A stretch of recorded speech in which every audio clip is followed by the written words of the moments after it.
आशा worker, ANM, panchayat के कर्मियों और राजस्व विभाग के कर्मचारियों के साथ मिलकर के अपने उत्तरदायित्वों का बहुत अच्छे ढंग से निर्वहन किया। उसका परिणाम था कि उत्तर प्रदेश का जो मॉडल था वह देश और दुनिया के अंदर सराहा गया था। और तब मुझे लगा था कि जिन लोगों ने उस समय कार्य किया था निगरानी समिति के माध्यम से, उन सबको सरकार सम्मानित करे। हमने आशा वर्कर का मानदेय बढ़ाया, हमने आंगनवाड़ी के मानदेय में अभिवृद्धि की, हमने एएनएम को और इन सभी लोगों को जिन लोगों ने उस दौरान सराहनीय कार्य किया था, इनके मानदेय में वृद्धि करने का निर्णय लिया था। तो हमारे चुने गए प्रतिनिधि इससे क्यों वंचित होंगे? और इसीलिए मैं आज जब हम लोग इस संवाद के माध्यम से जुड़ रहे हैं तो सबसे पहले यानी 1 महीने के अंदर एक बार फिर से मुझे आपके साथ संवाद बनाने का अवसर प्राप्त हो रहा है। मैं आप सभी ग्राम प्रधानों को सबसे पहले, कल ही मकर संक्रांति का पावन पर्व व्यतीत हुआ है, मैं इसकी मंगलमय शुभकामनाएं आप सबके प्रति व्यक्त करता हूं। मकर संक्रांति जगत पिता सूर्य की उपासना का पर्व है और पूरे देश के अंदर अलग अलग नाम और रूपों में पर्व और त्यौहार मनाया जाता है। इस पर्व और त्यौहार को मनाने के पीछे की भावनाएं भी अलग अलग हैं। स्वाभाविक रूप से सूर्य देवता एक जीवंत देव हैं, हम उनकी पूजा करते हैं, हम उन्हें जल का अर्घ चढ़ाते हैं, हम हर प्रकार से मानते हैं कि सूर्य के बगैर तो सृष्टि की कल्पना ही नहीं की जा सकती है। तो मकर संक्रांति के इस पर्व पर हमारे यहाँ ये मान्यता है कि जब भगवान सूर्य उत्तरायण में जाते हैं तो सभी प्रकार के मांगलिक कार्यों के लिए यह एक शुभ और प्रशस्त तिथि मानी जाती है कि इसके बाद मांगलिक कार्यक्रम हमारे प्रारंभ हो जाएंगे। और मकर संक्रांति कल व्यतीत हुई है। मैं आप सभी को सबसे पहले मकर संक्रांति की हार्दिक शुभकामना बधाई देता हूं, शुभकामनाएं देता हूं। प्रथम और तृतीय लहर के दौरान हमारे ग्राम प्रधानों ने एएनएम, आशा वर्कर, राजस्व विभाग और पंचायती राज विभाग के कर्मचारियों के साथ मिलकर के जो सराहनीय कार्य किया है, इसके लिए मैं आप सबका अभिनंदन भी करता हूं। तीसरी लहर आ चुकी है और तीसरी लहर के दौरान स्वाभाविक रूप से हमारा कुछ दायित्व बनेगा। जब 1 महीने पहले मैंने आप सभी को लखनऊ में आमंत्रित किया था तो उसके पीछे का मेरा उद्देश्य बहुत स्पष्ट था। देखिए, मैं पहले से इस बात को मानता हूं और आदरणीय प्रधानमंत्री जी भी इस बात को मानते हैं कि भारत की अर्थव्यवस्था की आधार कोई है तो हमारी ग्राम पंचायतें हैं। ग्राम पंचायतें जितनी सशक्त होंगी, जितने आर्थिक रूप से स्वावलंबी होंगी, उतना ही हम जनपद को और प्रदेश को और देश को आत्मनिर्भर और स्वावलंबन की ओर अग्रसर कर पाएंगे।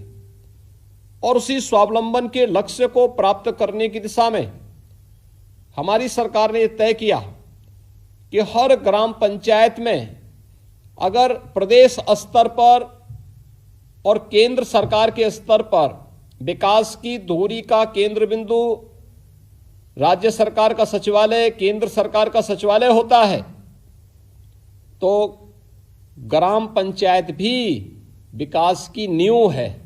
तो ग्राम पंचायत के विकास के लिए भी ग्राम पंचायत सचिवालय का निर्माण होना चाहिए और ग्राम पंचायत सचिवालय के निर्माण के माध्यम से हम लोगों ने सभी प्रदेश के 58,189 ग्राम पंचायतों में एक एक ग्राम पंचायत सचिवालय के निर्माण की कार्रवाई को आगे बढ़ाया है।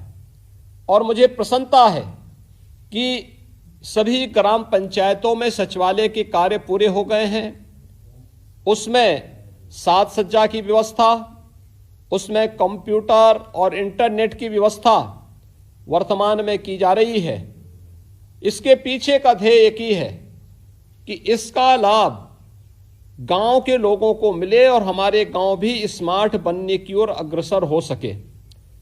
इसके लिए हम लोगों ने प्रत्येक ग्राम पंचायत में पंचायत सहायकों के चयन, उनके प्रशिक्षण और उनकी तैनाती की कार्रवाई प्रारंभ की है।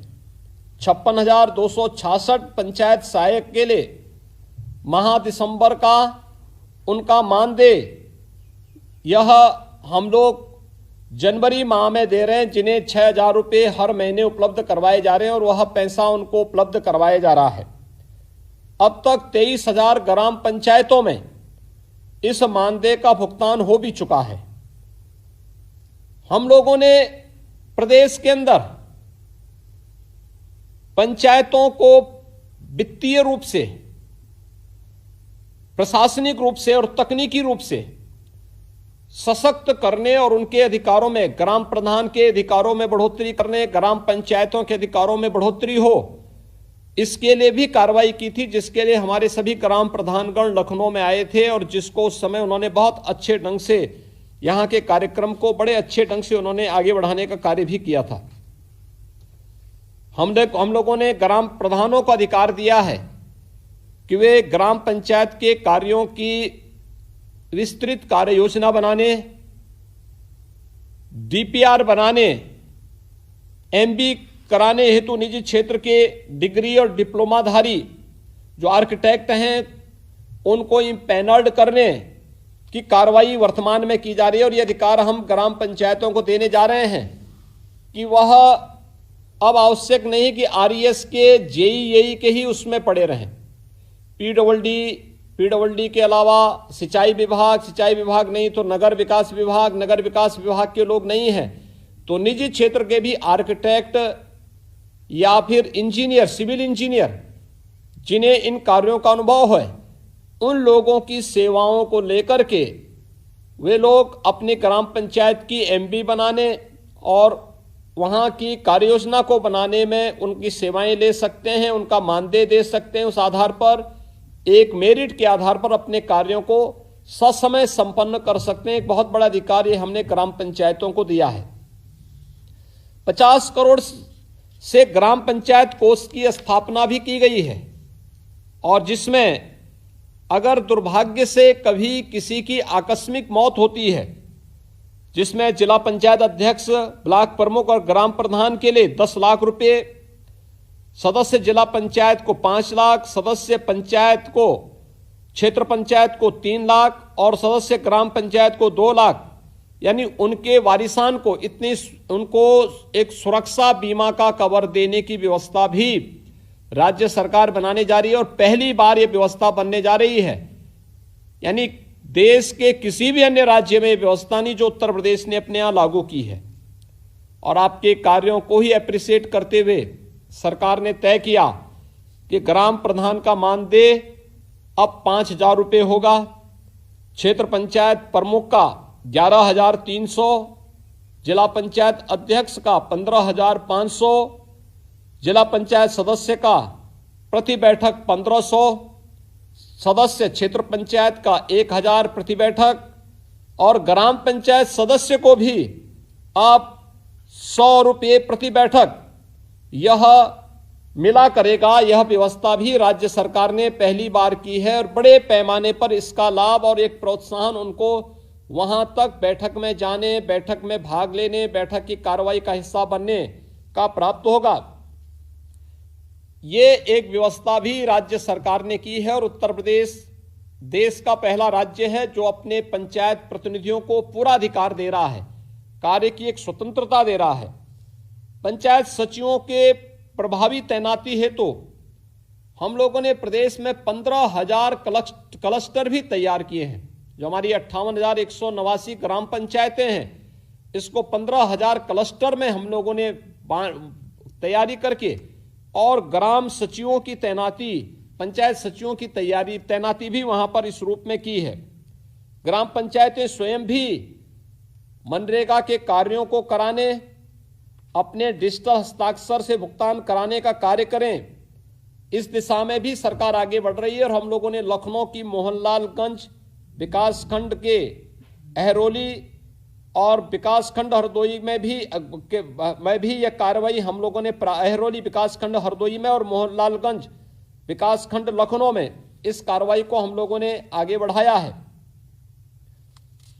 मुझे प्रसन्नता होगी, राज्य सरकार की जो मंशा है हमारे ग्राम पंचायतें स्मार्ट पंचायत बने, इसलिए हर ग्राम पंचायत में आने वाले समय में किसी भी प्रकार की कोई समस्या न होने पाए। बिजली का बिल गांव में जमा हो, गांव में वीसी सखी की तैनाती की जा चुकी है, कोई भी पैसे का लेन देन हो गांव में, इसलिए हर गांव में एक एक बैंकिंग कॉरेस्पॉन्डेंट सखी की तैनाती की जा रही है या की जा चुकी है। ऐसे ही एसएससी व महिला बीट पुलिस कर्मी की भी उचित व्यवस्था बनाते हुए गांव की समस्या का समाधान गांव में हो, इधर उधर भटकने की आवश्यकता ना हो, यह भी व्यवस्था सरकार इसमें करने जा रही है। और ये एक बड़ा कार्य होगा जो गांव के विकास को आगे बढ़ाएगा और गांव को आत्मनिर्भर गांव की तरफ बढ़ाने में इसकी बड़ी भूमिका होगी। आने वाले समय में जब कंप्यूटर सहायक आपके यहां आ गया है, इस कंप्यूटर सहायक का सहयोग लेकर के हम बहुत काम कर सकते हैं। खासतौर पर गांव में आय प्रमाण पत्र, मूल निवास प्रमाण पत्र, जाति प्रमाण पत्र, गांव की व्यवस्था से जुड़ी हुई अन्य तमाम सुविधाएं गांव के लोगों को गांव में ही दे सकते हैं। पेंशन की सुविधा का लाभ गांव में ही दी जा सकती है। पैसे का बैंकों से लेन देन का काम गांव में ही हो सकता है। और ये मैं चाहूंगा कि हर ग्राम पंचायत इस दिशा में कार्य करे। राज्य सरकार इस दिशा में आपको स्वावलंबन की ओर अग्रसर करने की दिशा में कार्य कर रही है।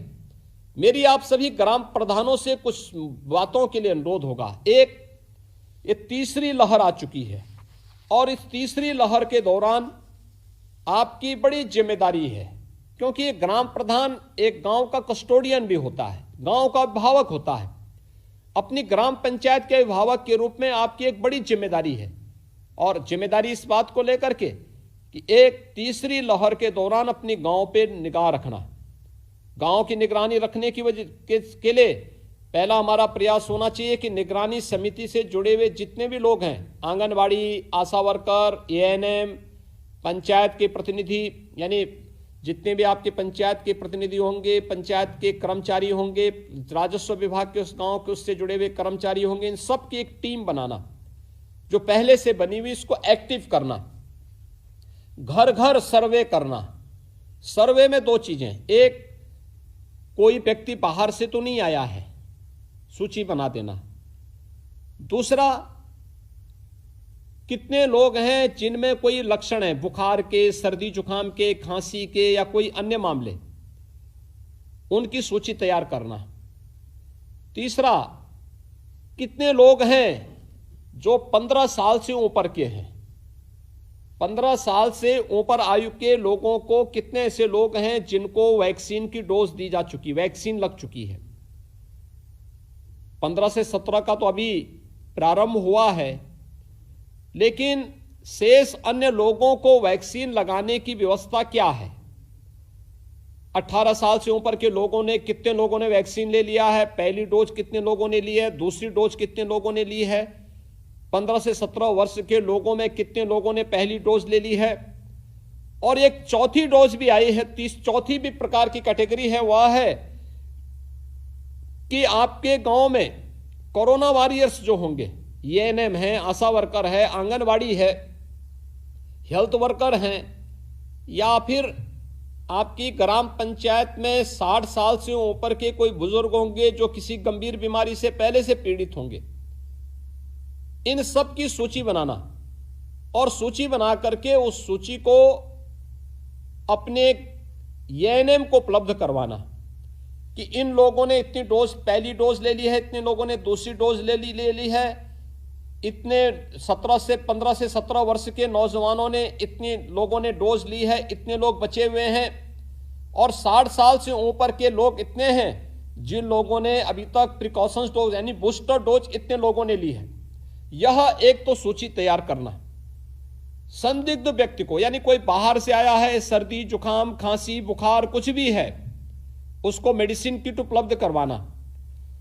अगर कोई लक्षण है तो आरआरटी की रैपिड रिस्पांस टीम को बुला करके उन लोगों को उनको टेस्ट करवाने के बाद अगर किसी भी प्रकार का कोरोना आता है, कोरोना पॉजिटिव आता है, तो उसके लिए होम आइसोलेशन की व्यवस्था कराना, प्रतिदिन उसकी निगरानी करने की व्यवस्था करना। होम आइसोलेशन में सेपरेट रूम, सेपरेट टॉयलेट होना चाहिए, और कोई भी व्यक्ति उसके संपर्क में आए तो उससे वह पीपी किट पहने हुए हो। सावधानी रखें। देखिए, सेकेंड लहर की तुलना में थर्ड लहर, तीसरी लहर खतरनाक नहीं है, लेकिन बीमारी तो है। तो बीमारी में बचाव सर्वोत्तम उपाय है।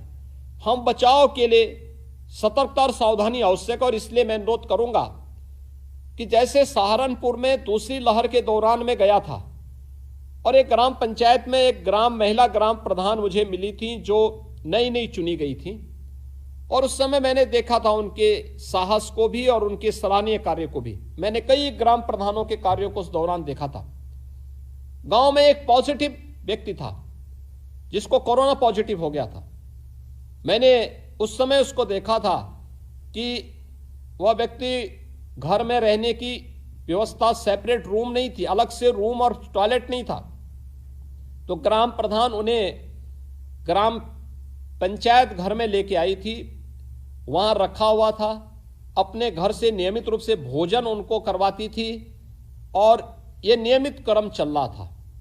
और मैं उसी दिन मान लिया था कि जब हमारे ग्राम प्रधानों में डेडिकेशन हो, ये समर्पण का भाव हो, अपने ग्राम पंचायत को कोरोना मुक्त करने का एक जज्बा हो, तो कोरोना हम पर कभी हावी नहीं हो पाएगा। और मैं अभिनंदन करूंगा कि आज प्रदेश का कोरोना का मॉडल पूरे देश और दुनिया के अंदर सबसे बेहतरीन माना गया है।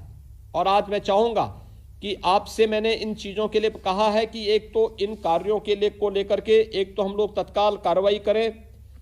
दूसरा, ठंडी का मौसम है, ठंडी के मौसम में हम इस बात को देखें कि गांव में बहुत सारे लोग, कोरोना पूरे देश के अंदर है, बहुत सारे लोग अपने गांव आ रहे होंगे।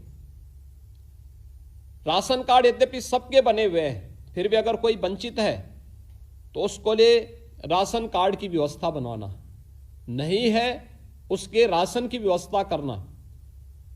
अगर कोई दुर्भाग्य से किसी व्यक्ति की मौत होती है, अंतिम संस्कार के लिए वह बॉडी लावारिस न पड़ी रहे, हम ग्राम प्रधान निधि के माध्यम से धनराशि दे सकते हैं। कोई बीमार है, आयुष्मान भारत का कार्ड नहीं बना पाया है, तो हम ग्राम प्रधान निधि से उसका सहयोग करने में योगदान दे सकते हैं। ये बहुत सारे अधिकार हैं जिनका हम पालन करें। और एक मेरी आपसे अनुरोध होगी कि हर ग्राम पंचायत में हम लोगों ने, हर जनपद में हम लोगों ने प्रयास किया है निराश्रित गौ आश्रय स्थलों की स्थापना के लिए। इन निराश्रित गौ आश्रय स्थल एक बड़ी कार्य योजना है। दो चीजें हैं। देखिए, गाय को क्षति पहुंचती थी तो कानून व्यवस्था की भीषण संकट आती थी, गौ माता की तस्करी होती थी तो बहुत सारी जगह दंगे हो जाते थे, लोगों की भावनाएं आहत होती थी। सरकार ने तस्करी को रोक दिया, अवैध बूचड़खानों को बंद करवा दिया। अब गोवंश आया है तो इसके लिए निराश्रित गौ आश्रय स्थल हम लोगों ने बनाए हैं।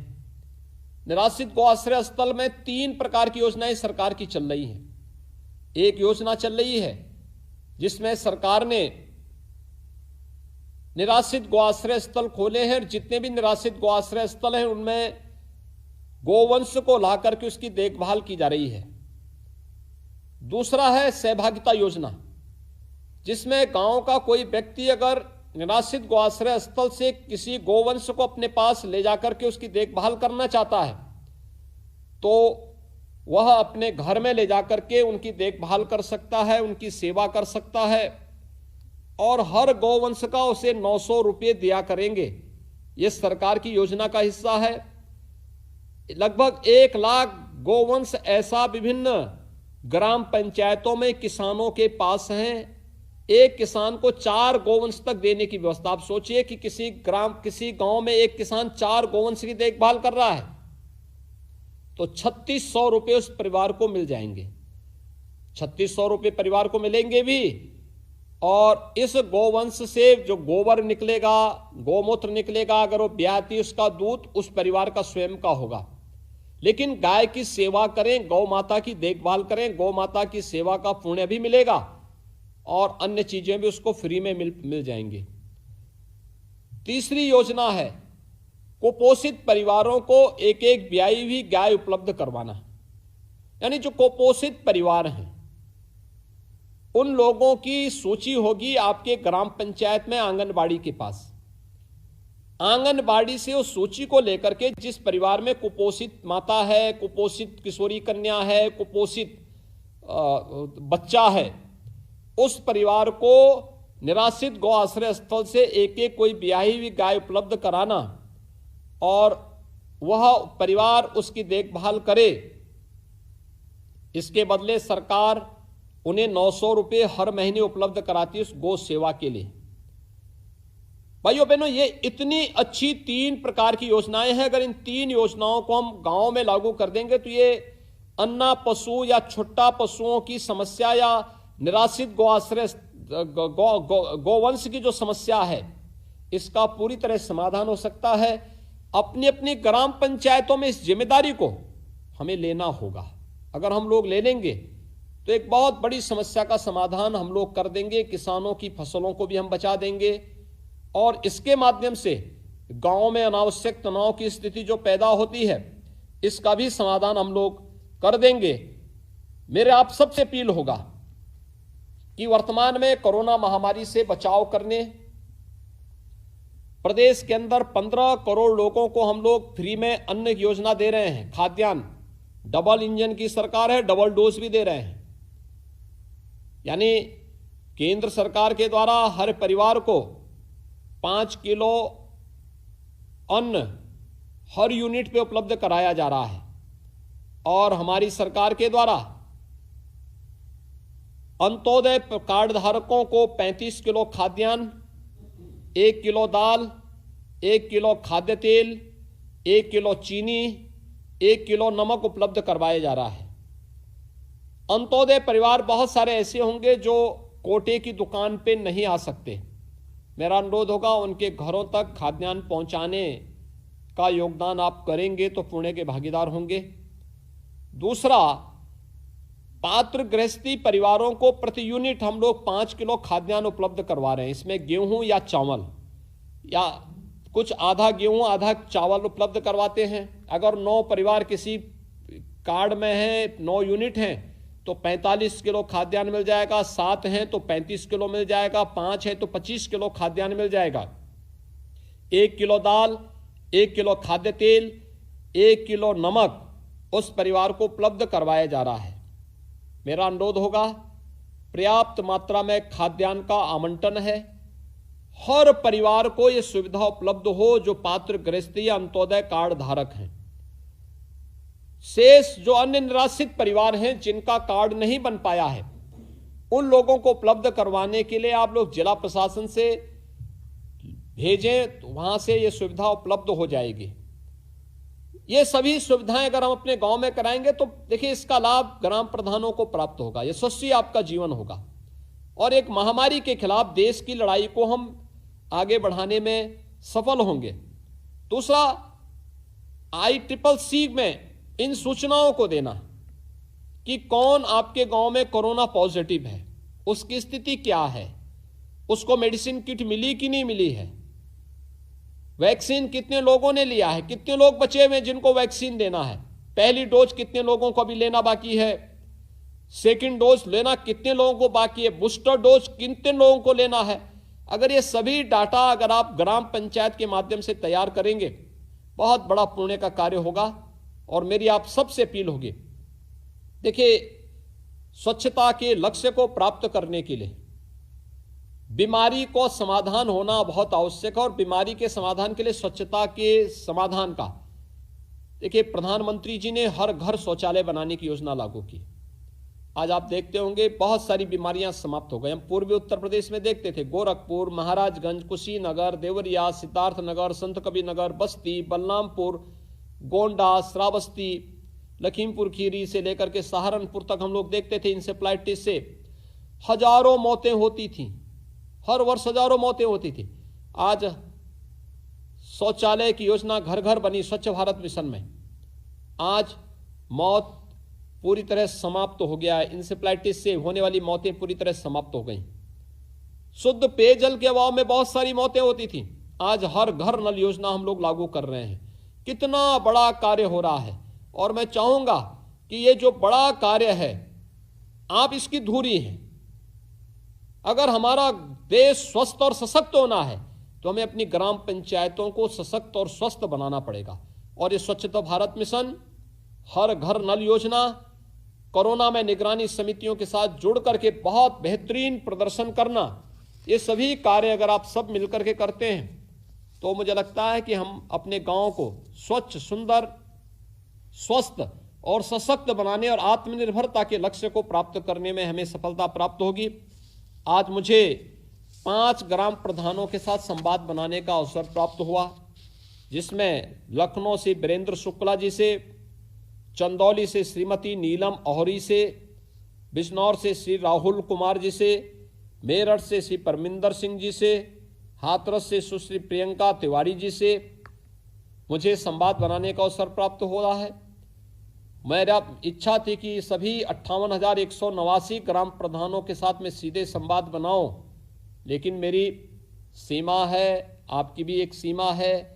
समय की सीमा को ध्यान में रखते हुए मैं चाहूँगा कि कोरोना महामारी के दौरान निगरानी समिति को एक्टिवेट करते हुए आप सभी बेहतरीन प्रदर्शन करने का कार्य करेंगे और मेरा गांव कोरोना मुक्त गांव, इस लक्ष्य को लेकर के आप कार्य करेंगे तो हमें प्रसन्नता होगी। आप सबसे मेरी अपील होगी, अपने अपने ग्राम पंचायत में आगामी विधानसभा चुनाव में 100% मतदान कराने के लक्ष्य की दिशा में आप आगे बढ़ें। देखिए, मतदान हमारा अधिकार है और हर व्यक्ति का यह अधिकार होना चाहिए। ग्राम प्रधान को इस भूमिका का निर्वहन करना चाहिए। लक्ष्य होना चाहिए जितने लोगों ने आपके ग्राम पंचायत में वोटिंग किया है वे सभी लोग इस चुनाव में भी, विधानसभा चुनाव में भी वोटिंग करें। ये कार्य अगर आप कर देंगे तो मुझे लगता है कि हम लोग बहुत अच्छे ढंग से प्रदेश के अंदर एक चुनी हुई सरकार आएगी जो फिर से आपके विकास के लिए कार्य कर पाएगी, अच्छे ढंग से कार्य कर पाएगी। और मैं चाहूंगा कि हमारा दायित्व होना चाहिए हर व्यक्ति को मतदान स्थल पर ले जाना, कोरोना प्रोटोकॉल का पालन करना, सरकार के द्वारा जो नियम और व्यवस्था बनाई गई उसका पालन करते हुए हम इस चीज़ों को अपने यहाँ करेंगे। मैं एक बार फिर से आप सभी को मकर संक्रांति की हृदय से अपनी शुभकामनाएं देता हूं और विश्वास व्यक्त करता हूं कि कोरोना महामारी के दौरान आप सभी लोग मिलकर के प्रदेश के विकास के लिए और प्रदेश में अपने गाँव को, अपनी ग्राम पंचायत को कोरोना मुक्त करने के इस अभियान के साथ जुड़ेंगे। आप सब मेरे साथ जुड़े, आप सभी का मैं एक बार फिर से अभिनंदन करता हूं। आपको मैं आगामी विधानसभा चुनाव के प्रति अपनी शुभकामनाएं देता हूं कि बेहतरीन प्रदर्शन अपनी अपनी ग्राम पंचायतों में आप सभी ग्राम प्रधानगण करेंगे। चुनाव के बाद फिर से मुलाकात होगी। आप सब के प्रति मेरी शुभकामनाएं। धन्यवाद। जय हिंद।